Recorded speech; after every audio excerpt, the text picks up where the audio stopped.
name of Allah, the most gracious, the most merciful. All praise is due to Allah, the Lord of the worlds. Peace and blessings be upon Muhammad, SAW, and his purified progeny, those whom Allah has cleansed with a thorough cleansing. This is not just a story. It is a wound carved deep into the soul of history.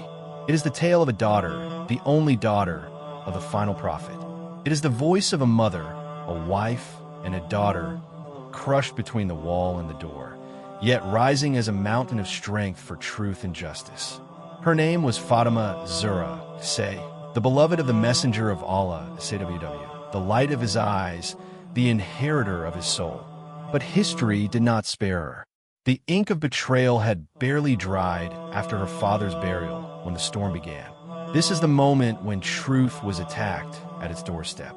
This is the day when Bibi Fatima Zahra, the queen of the women of the worlds, stood not as a princess, but as a wounded warrior crying out for justice. The streets of Medina were quiet, eerily so. The prophet of Islam, Muhammad al-Mustafa, SAW, had returned to his Lord. The sun of guidance had set, and with it, Medina lost its warmth. In the small house adjacent to the Prophet's mosque, Fatima wept, not just for her father, but for the coming wave she had already foreseen. "After you, O Father," she whispered in pain. "Troubles rained upon me, such that if they fell upon bright days, they would turn into eternal nights." But it wasn't just sorrow, it was fear.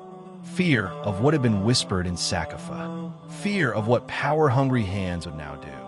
The body of the Prophet, SAW, was not yet buried when Saqafa Banu Sada turned into a political battlefield.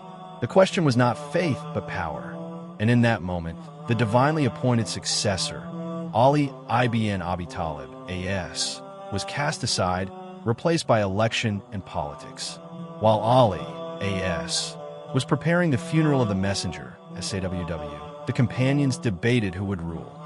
Fatima, SA, knew this was the beginning of the trial her father had warned her about. The morning was still. Fatima, SA, sat near her children, eyes hollow from weeping. She knew something terrible was coming. And then they came. A group of men, led by a towering figure, Umar ibn al-Khattab, stormed toward her house. Their mission: force Ali, AS, to pledge allegiance to the new caliph. But Bibi Fatima, stood between them and the door. She raised her voice, firm and unwavering. "You will not enter this house. This is the house of revelation. This is the house of Fatima, the daughter of the Prophet, SAW." But their hearts had turned to stone. Threats turned into action. The wood of the door creaked under pressure. And then it happened. A door was pushed open with such violence that it crushed the Queen of Jannah between the wall and the door. Her cries echoed. The ribs that had once rested against the chest of her father were broken. Her unborn child, Mohsin, was martyred.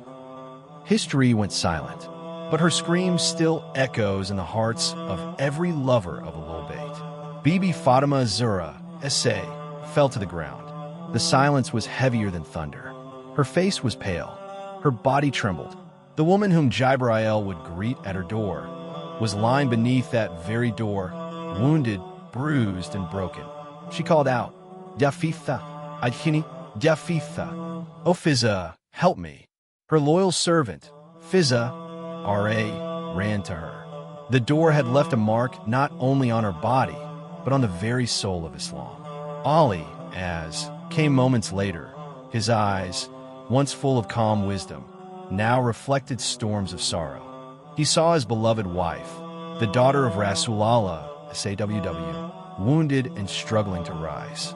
He knelt beside her, tears brimming in his eyes, and whispered, "O Zahra, they have done what even the pagans of Quraysh never dared do."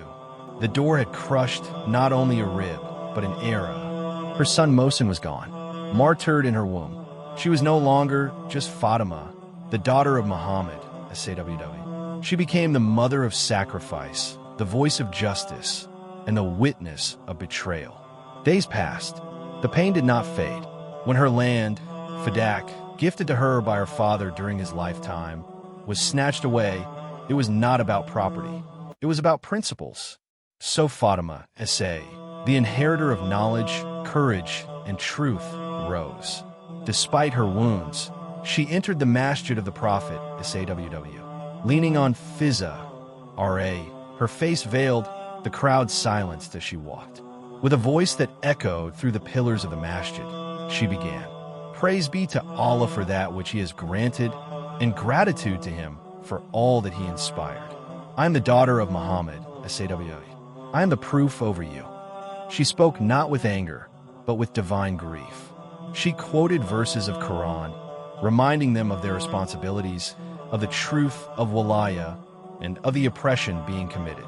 "Is it then the inheritance of the Prophet you seek to deny me? Have you turned away so quickly?" The silence of the people was deafening. Those who had seen her as the coolness of the Prophet's eyes now lowered their gazes in shame. Her words were sharper than any sword, but they did not respond. Power had deafened hearts. The pain in her chest never healed. The crushed rib, the martyred child, the betrayal. It all weighed heavy on her soul. She stopped speaking to those who betrayed her. She spent her days in tears, in prayer, and in whispers to the dust of her father's grave. To the grave of Rasulallah, SAWW, she would say, "Oh my dear father, after you, such suffering has befallen me that if you were here, you would have wept for me." Ali, as would come home to find her gazing at the sky. "Why do you stare so long, oh Zahra?" he asked once. She softly replied, "I long for the moment I return to my father." Her children, Hassan, A.S., Hussain, A.S., Zainab, S.A., and Kulthum, S.A., would sit by her side. Even in pain, she would smile at them, but they could feel it.